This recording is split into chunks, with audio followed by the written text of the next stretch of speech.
രാമചന്ദ്രാഭിഷേകം ശ്രീരാമചന്ദ്രാഭിഷേകം സീതയാ സഹിത രാമചന്ദ്ര രഘുവീരരാജ്യാഭിഷേകം ശ്രീനീലകണ്ഠാഭിഷേകം ആഞ്ജനേയ പരിസേവ്യൻ ധീരഭരതാഭിപൂജ്യൻ വീരലക്ഷ്മണ കുമാര ശത്രുഘ്ന സോദരാർച്ചിത പദാബ്ജൻ ശ്രീനീലകണ്ഠ ഹൃദയേശൻ രാമചന്ദ്രാഭിഷേകം ശ്രീരാമചന്ദ്രാഭിഷേകം. അനേകം വ്യാകരണങ്ങൾ സംസ്കൃതത്തിലുണ്ടായി. കാലാകാലങ്ങളിൽ സംസ്കൃതത്തിന്റെ വികാസം ഓരോരോ ഘട്ടം എത്തുമ്പോഴേക്കും അതിന് ഓരോ വ്യാകരണങ്ങൾ ഉണ്ടായിട്ടുണ്ട്. ആ വ്യാകരണങ്ങളുടെ എല്ലാം ഉല്ലേഖം നമുക്ക് അഷ്ടാധ്യായിയിൽ കാണാം. അതിന് പതഞ്ജലി മഹർഷി എഴുതിയിരിക്കുന്നതായ മഹാഭാഷ്യത്തിലും കാണാം, കാത്യായനന്റെ വാർത്തികത്തിലും കാണാം. ആ ഗ്രന്ഥങ്ങളുടെ എല്ലാം സിദ്ധാന്തങ്ങളിൽ വളരെയേറെ നമുക്ക് ഇങ്ങനെ ഈ ഗ്രന്ഥങ്ങളിലൂടെ, ഇപ്പോൾ നാം പഠിക്കുന്ന ഈ ഗ്രന്ഥങ്ങളിലൂടെ നമുക്ക് കൈവന്നിരിക്കുന്നു. അങ്ങനെ പാണിനിയുടെ നിയമങ്ങളെ ഉല്ലംഘിക്കുന്ന നിയമങ്ങൾ ശരിക്കും പാണിനിയെ ലംഘിച്ചതല്ല. അതിനു മുമ്പുള്ള സംസ്കൃതത്തിന്റെ പരിണാമഘട്ടത്തിൽ വളരെ മുമ്പുള്ള സംസ്കൃത രൂപമാണ് വാൽമീകി രാമായണത്തിൽ കാണുന്നത്. വ്യാസഭാരതത്തിൽ കാണുന്ന സംസ്കൃത രൂപത്തിനും വളരെ മുമ്പുള്ള സംസ്കൃത രൂപമാണ് ഇതിൽ കാണുന്നത്. അങ്ങനെയുള്ള ആ മധുരമായ സംസ്കൃത ഭാഷയില് വാൽമീകി നമുക്ക് പ്രപഞ്ചത്തിന്റെ സാരസർവസ്വത്തെ പകർന്നു തന്നു. അത് ഇന്നും പ്രചരിച്ചുകൊണ്ടിരിക്കുന്നു. ഇത്രയേറെ പഴക്കമേറിയ വാൽമീകി രാമായണം ലോകം മുഴുവൻ പ്രചരിക്കുന്നു, ഏഷ്യ മുഴുവൻ പ്രചരിക്കുന്നു. അങ്ങ് പടിഞ്ഞാറൻ യൂറോപ്പിലേക്കും ഇത് കടന്നു ചെന്ന് കഴിഞ്ഞിട്ട് നൂറ്റാണ്ടുകൾ കഴിഞ്ഞിരിക്കുന്നു. ഒരുപക്ഷെ അതിനു മുമ്പും ഇത് കടന്നു ചെന്നിട്ടുണ്ടാകാം. അതിന്റെ തെളിവുകൾ ഇന്ന് നമുക്ക് ലഭ്യമല്ലെന്നുള്ളതേ ഉള്ളൂ. ചരിത്രപരമായ പല പല കാരണങ്ങളാൽ പലതും അവിടെ നഷ്ടമായി പോയിട്ടുണ്ട്.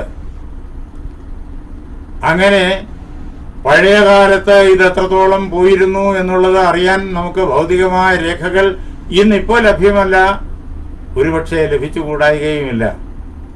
പക്ഷെ നൂറ്റാണ്ടുകൾ മുമ്പേ ഇതങ്ങ് കടന്നു ചെന്നു. ഭാരതീയ സാഹിതി, വേദങ്ങളും വേദമന്ത്രങ്ങളും കാളിദാസ കൃതികളും വാൽമീകിയുടെ കൃതിയും എല്ലാം അങ്ങോട്ട് കടന്നു ചെന്നു. ഭാഷാന്തരീകരണത്തിലൂടെ വിവർത്തനമായിട്ട് വളരെയേറെ ആളുകൾ സംസ്കൃതം നേരിട്ട് പഠിച്ചിട്ട് ഈ മഹാഗ്രന്ഥങ്ങളെ നേരിട്ട് വായിക്കുകയും പഠിക്കുകയും ആസ്വദിക്കുകയും ഒക്കെ ചെയ്യുന്നുണ്ട് പാശ്ചാത്യ നാടുകളില്. ഇതവരെ അത്ഭുതപ്പെടുത്തുന്നു. ഇതിന്റെ മഹിമാനം അവരെ വളരെയേറെ ഉത്സാഹപ്പെടുത്തുന്നു. അതാണ് എത്ര കാലം മഹാപർവ്വതങ്ങൾ ഉണ്ടാകുമോ, എത്ര കാലം നദികൾ ഉണ്ടാകുമോ, അത്രയും കാലം ഈ രാമകഥ ലോകം മുഴുവൻ പ്രചരിച്ചുകൊണ്ടിരിക്കുമെന്നുള്ള ബ്രഹ്മാവിന്റെ വാക്ക് ഇത്രയും ആയിരത്താണ്ടുകൾ കടന്നതിന് ശേഷവും എന്നും യാഥാർത്ഥ്യമാണെന്ന് നമ്മുടെ കൺമുന്നില്, നമ്മുടെ അനുഭവത്തിൽ തെളിഞ്ഞു നിൽക്കുന്നു. വാൽമീകി രാമായണത്തെ ആസ്പദമാക്കിയിട്ട് ലോകം മുഴുവൻ വിവർത്തനങ്ങളുണ്ടായി, സ്വതന്ത്രമായ രാമായണങ്ങളുണ്ടായി. വാൽമീകി രാമായണം ചെലുത്തിയ പ്രേരണ വലുതാണ്. രാമായണ കഥകൾ ലോകമെമ്പാടും ഉണ്ടായി, ഇന്നും ഉണ്ടായിക്കൊണ്ടിരിക്കുന്നു. നാടകങ്ങളും കാവ്യങ്ങളും ഖണ്ഡകൃതികളും ലഘുകാവ്യങ്ങളും ഒക്കെ ഇന്നും ഉണ്ടായിക്കൊണ്ടിരിക്കുന്നു. നോവലുകളും ചെറുകഥകളും ഒക്കെ ഇന്നും ഉണ്ടായിക്കൊണ്ടിരിക്കുന്നു രാമായണത്തെ ആസ്പദമാക്കി. അങ്ങനെ ആയിരത്താണ്ടുകളിലൂടെ ഇത് ഇങ്ങനെ ശാഖോപശാഖകളായിട്ട് വിവിധ ലോകഭാഷകളിൽ പ്രചരിച്ചുകൊണ്ടേയിരിക്കുന്നു. ബ്രഹ്മാവിന്റെ വാക്യം എത്ര സത്യം എന്നറിയുക. നമ്മുടെ ചിത്രകലയെ വാൽമീകി രാമായണം അങ്ങേയറ്റം സ്വാധീനിച്ചു. ഭാരതീയമായ പ്രാചീന ചിത്രകല, അതിനെ നാം നേരിട്ട് കാണുമ്പോഴേക്കും രാമായണത്തിന്റെ ആവിഷ്കൃതികൾ നമുക്ക് അതിലെല്ലാറ്റിലും കാണാം. ശില്പകലയെ രാമായണം പരിപൂർണമായിട്ട് സ്വാധീനിച്ചു. അതേപോലെ സംഗീതകലയെ രാമായണം സമ്പൂർണമായിട്ട് സ്വാധീനിച്ചു. നൃത്തകലയെ, നാട്യകലയെ, എല്ലാത്തിനെയും, സാഹിത്യകലയെ മാത്രമല്ല എല്ലാ കലാരൂപങ്ങളെയും സ്വാധീനിച്ചു എന്ന് മാത്രമല്ല ദൈനംദിന ജീവിതത്തെ സമ്പൂർണമായും സ്വാധീനിച്ചിട്ട് രാമായണ സംസ്കാരം ഈ ഏഷ്യയിൽ മുഴുവൻ ഉണ്ടാക്കി വാൽമീകി രാമായണം. അതിൽ നിന്നിട്ട് ആർക്കും മോചിക്കാനാവില്ല. നമ്മുടെ ഭാഷാരൂപം പോലും ഈ രാമായണവുമായിട്ട് നേരിട്ട് ബന്ധപ്പെട്ട് നിൽക്കുന്നു. നമ്മുടെ കാവ്യരചനാ സമ്പ്രദായമെല്ലാം വാൽമീകിയുടെ രാമായണത്തെ പിന്തുടരുകയാണ്. ഇന്നുണ്ടാകുന്ന കാവ്യങ്ങൾ പോലും, ലഘുകാവ്യങ്ങൾ പോലും, മുക്തകങ്ങൾ പോലും, ഒറ്റ ശ്ലോകങ്ങൾ, മനോഹരങ്ങളായ ഒറ്റ ശ്ലോകങ്ങൾ, അതാണ് മുക്തകങ്ങൾ, അതുപോലും വാൽമീകിയുടെ കാവ്യ സമ്പ്രദായം, ഈ ആദികാവ്യത്തിന്റെ കാവ്യ സമ്പ്രദായമാണ് പിന്തുടരുന്നത്. അത് വളരെ വിപുലമായ വിഷയമാണ്. അത് നാട്യശാസ്ത്രത്തിന്റെ പിന്തുടർച്ചയായി വരുന്ന അലങ്കാരശാസ്ത്രം, സാഹിത്യശാസ്ത്രം, അതിലൂടെ നാം പഠിക്കുന്നതാണ്. ഇപ്പോ അതിലേക്ക് കടക്കുന്നില്ല. അത് ഏകദേശം മനസ്സിലാക്കണമെന്നുള്ളവർക്ക് സത്യാനന്ദ സംസ്കൃതി എന്ന പേരാ യൂട്യൂബ് ചാനലിലേക്ക് ചെല്ലണമെന്ന് അവരോട് അഭ്യർത്ഥിക്കുന്നു. അതിനകത്ത് ഭാരതീയ സാഹിത്യശാസ്ത്രം തുടർച്ചയായിട്ട് അതിനകത്ത് പറഞ്ഞ് അതിനകത്ത് വിശദീകരിച്ചിട്ടിട്ടുണ്ട്. അതിൽ കയറി നോക്കുക. അപ്പോഴേക്കും ഭാരതീയ കാവ്യശാസ്ത്രം മനസ്സിലാകും, ഭാരതീയ നാട്യശാസ്ത്രം മനസ്സിലാകും. എന്ന് മാത്രമല്ല, കേരള ഭാഷാ ഇൻസ്റ്റിറ്റ്യൂട്ടിലൂടെ 3 പുസ്തകങ്ങൾ ഞാൻ പ്രസിദ്ധീകരിച്ചിട്ടുണ്ട്. ഒന്ന് രസകൗമുദി, വേറൊന്ന് വക്രോക്തി കൈരളി, വേറൊന്ന് അടുത്ത കാലത്ത് കൈരളി പ്രദീപം. കൈരളി പ്രദീപം MA വിദ്യാർത്ഥികൾക്ക് വേണ്ടിയിട്ട് അവരുടെ സിലബസ് അനുസരിച്ച് എഴുതിയതാണ്. അത് മലയാളം, അതേപോലെ തന്നെ ഇംഗ്ലീഷ്, സംസ്കൃതം, ഹിന്ദി തുടങ്ങിയ ഭാഷകളുടെ സാഹിത്യം പഠിക്കുന്നവർക്കെല്ലാം പ്രയോജനപ്പെടുന്നതാണ്. ആ പുസ്തകം, ഈ പറഞ്ഞ 3 പുസ്തകങ്ങളും പഠിച്ചു കഴിഞ്ഞാൽ ഇതെല്ലാം മനസ്സിലാകും. കൈരളി പ്രദീപത്തില് ഈ സന്ദർഭം തന്നെ ബ്രഹ്മാവ് വാൽമീകിയോട് കാവ്യം രചിക്കാൻ പറയുന്ന സന്ദർഭം, അതേപോലെ ആദികാവ്യം വാൽമീകിയുടെ ഹൃദയത്തിൽ ഉണ്ടാകുന്നതായ സന്ദർഭം ഒക്കെ വളരെ വിശദമായിട്ട് കാവ്യശാസ്ത്ര വ്യാഖ്യാനത്തിനു വേണ്ടിയിട്ട് അതിനകത്ത് നിബന്ധിച്ചും വച്ചിട്ടുണ്ട്. അതാണ് എത്ര കാലം ഈ പ്രപഞ്ചത്തിൽ പർവ്വതങ്ങളുണ്ടാകുമോ, നദികളുണ്ടാകുമോ, അത്രയും കാലം ഈ കാവ്യം ലോകം മുഴുവൻ പ്രചരിച്ചുകൊണ്ടിരിക്കും. എന്ന് മാത്രമല്ല, അല്ലയോ വാൽമീകി, എത്ര കാലം രാമന്റെ കഥ അങ്ങ് രചിച്ചതായി കഥ ലോകം മുഴുവൻ പ്രചരിക്കുമോ, താവദൂർധ്വം അധശ്ചത്വം മല്ലോകേഷു നിവത്സ്യസി. ഈ ലോകത്തിൽ, എന്റെ ലോകത്തിൽ, ഞാൻ സൃഷ്ടിച്ചിരിക്കുന്നതായ ഈ ലോകത്തിൽ അങ്ങ് മുകൾ തട്ട് തൊട്ട് ഇങ്ങ് താഴെ തട്ട് വരെ ഈ ലോകം മുഴുവനും അങ്ങയുടെ സൽപ്പേര്, അങ്ങയുടെ കീർത്തി, അങ്ങയുടെ സാന്നിധ്യം എങ്ങും യാതൊരു കുറവും കൂടാതെ നിറഞ്ഞു നിൽക്കും. ഈ ലോകം മുഴുവൻ അങ്ങ് അറിയപ്പെടും. ഇങ്ങനെ വാൽമീകിയോട് പറഞ്ഞിട്ട് ബ്രഹ്മാവ് ഇത്യുക്ത്വ ഭഗവാൻ ബ്രഹ്മ തത്രൈവ അന്തരധീയത. ബ്രഹ്മാവ്, ഭഗവാൻ ബ്രഹ്മാവ് ഇങ്ങനെ വാൽമീകിയോട് പറഞ്ഞിട്ട് അവിടെ തന്നെ അദ്ദേഹം അപ്രത്യക്ഷനായി തീർന്നു. മനുഷ്യർക്ക് തന്റെ കണ്ണുകൊണ്ട് കാണാവുന്നതായ തന്റെ രൂപത്തെ അദ്ദേഹം പിൻവലിച്ചു. ആ അവസരത്തില് ഇതെല്ലാം കണ്ടും കേട്ടും തൊഴുകയോടുകൂടിയിട്ട് ബ്രഹ്മാവിന്റെ ആ സാന്നിധ്യത്തിലെല്ലാം മറന്ന്, ആ വാക്കുകളിലെല്ലാം മറന്ന് സമ്പൂർണമായും ബ്രഹ്മാവിൽ സമർപ്പിച്ച് നിൽക്കുകയായിരുന്നു വാൽമീകി.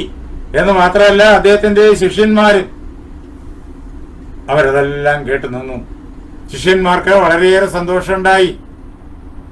എന്തുകൊണ്ടെന്നാൽ അവരുടെ ഗുരുനാഥൻ വാൽമീകി ഋഷി പറഞ്ഞിരിക്കുന്നതായ, അതേ ആലപിച്ചതായ ആ വാക്യം, മാനുഷാദ എന്നുള്ളതായ ആ വാക്യം, അത് ശ്ലോകമാണ് എന്ന് അവർക്കിപ്പോഴിതാ ബ്രഹ്മാവിന്റെ വാക്കുകൊണ്ട് തന്നെ പൂർണ്ണമായും ഉറപ്പായി കഴിഞ്ഞിരിക്കുന്നു. അവര് ആ ആദി കാവ്യത്തെ, മാനുഷാദ എന്നുള്ള ആദി കാവ്യത്തെ അവര് ഈണത്തില് സന്തോഷത്തോടു കൂടിയിട്ട് പാടാൻ തുടങ്ങി. വാൽമീകിയുടെ ഹൃദയത്തിൽ ആദ്യം ഉണ്ടായത് ശോകമാണ്. ആ ശോകം എപ്പോഴാണോ ബ്രഹ്മസങ്കല്പത്താൽ വാക്കുകളായി പ്രവഹിച്ചത്, അപ്പോൾ അത് ശോകമല്ലാതായി. ശോകം നമ്മെ വേദനിപ്പിക്കുന്നതാണ്. നാം ആരും നമ്മുടെ ജീവിതത്തിലെ ശോകം ഉണ്ടാകാൻ ആഗ്രഹിക്കുന്നില്ല, ഭയം ഉണ്ടാകാൻ ആഗ്രഹിക്കുന്നില്ല, ജുഗുപ്സ ഉണ്ടാകാൻ ആഗ്രഹിക്കുന്നില്ല. കാരണം ഇതൊക്കെ നമ്മുടെ ഹൃദയത്തിന് അനിഷ്ടകാരിയാണ്. പക്ഷേ ഇവയെല്ലാം കാവ്യമണ്ഡലത്തിലേക്ക് വരുമ്പോൾ ആ അവസരത്തില് അവയെല്ലാം ആനന്ദജനകമായി തീരും. അതാണ് ഈ വികാരങ്ങളുടെ ഭാവരൂപത്തിലുള്ള പരിണതി. ആ ഭാവം രസരൂപത്തില് കാവ്യമണ്ഡലത്തിൽ വിരാജിക്കും. ഇങ്ങനെ നമ്മുടെ ഉള്ളിന്റെ ഉള്ളിൽ നിന്നിട്ടാണ് കാവ്യം ജനിക്കുന്നത്. വാൽമീകി രാമായണം ജനിച്ചത് വാൽമീകിയുടെ ഉള്ളിന്റെ ഉള്ളിൽ നിന്നാണ്. അതാണ് ബ്രഹ്മാവ് വന്ന് വാൽമീകിയോട് പറഞ്ഞു, നാരദനിൽ നിന്ന് കേട്ടതാ ഈ കഥയെ ശ്ലോകബദ്ധമാക്കി തീർക്കൂ. ഈ ശ്ലോകത്തെ അങ്ങയുടെ ഹൃദയത്തിൽ തോന്നിച്ചത് ഞാനാണ്. അത് ശാപമല്ല, അത് ശ്ലോകമാണ്, അത് ആനന്ദജനകമാണ്. അതേ പ്രകാരത്തിൽ രാമകഥ മുഴുവൻ അങ്ങ് പാടൂ. ബ്രഹ്മാവാണ് നല്ലൊരു എഴുത്തുകാരനെ, അയാൾ എഴുതുന്നത് നോവലായാലും ചെറുകഥയായാലും നാടകമായാലും അതേപോലെ കവിതയായാലും എഴുതാൻ പ്രേരിപ്പിക്കുന്നത്. നോവലിനും ചെറുകഥയ്ക്കും നാടകത്തിനും എല്ലാറ്റിനും കവിതയ്ക്കും എല്ലാറ്റിനും ചേർത്തിട്ട് സംസ്കൃത ഭാഷയിൽ കാവ്യം എന്നാണ് പറയുക. അങ്ങനെ കാവ്യരചനയ്ക്കുള്ള പ്രേരണ നമ്മുടെ ഉള്ളിൽ നിന്നാ വരുന്നത്, എഴുത്തുകാരന്റെ ഉള്ളിൽ നിന്നാ വരുന്നേ.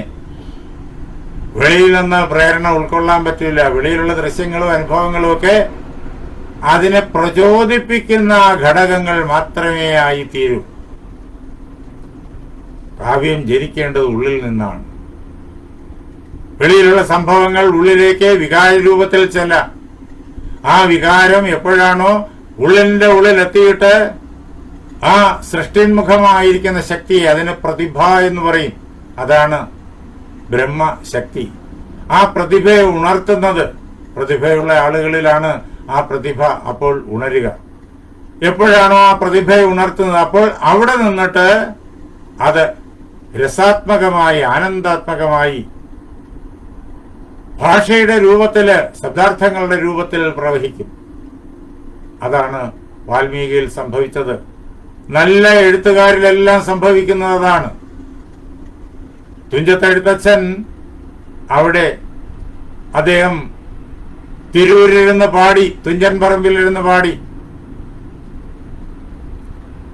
അതാണ് ആ കാവ്യത്തിന്റെ മധുരിമ. ആ കാവ്യം വരുന്നത് അദ്ദേഹത്തിന്റെ ഉള്ളിന്റെ ഉള്ളിൽ നിന്നാണ്. ബ്രഹ്മാവിന്റെ സങ്കല്പത്താലാണ് ആ കാവ്യം പ്രവഹിക്കുന്നത്. അതാണ് മച്ഛന്ദാദേവതേ ബ്രഹ്മൻ പ്രവൃത്തേയം സരസ്വതി. ഈ വാക്യങ്ങൾ നാം ഒരിക്കലും മറക്കരുത്. അല്ലയോ മഹാതപസ്വിയായിരിക്കുന്ന വാൽമീകി, അങ്ങയുടെ നാവിലൂടെ ഈ സരസ്വതി വാണി പ്രവഹിച്ചത് എന്റെ സങ്കല്പത്താലാണ്. ഞാനാണിത് തോന്നിക്കുന്നത്, ഞാനാണിത് പറയിക്കുന്നത്, ഞാനാണ് ഈ വാങ്മയ ലോകത്തെ സൃഷ്ടിക്കുന്നത്, കലാലോകത്തെ സൃഷ്ടിക്കുന്നത്. കലയും ശാസ്ത്രവുമെല്ലാം ഒന്നായി ആനന്ദജനകമായി അങ്ങനെ അവതരിപ്പിക്കുന്നത് ഞാനാണ്.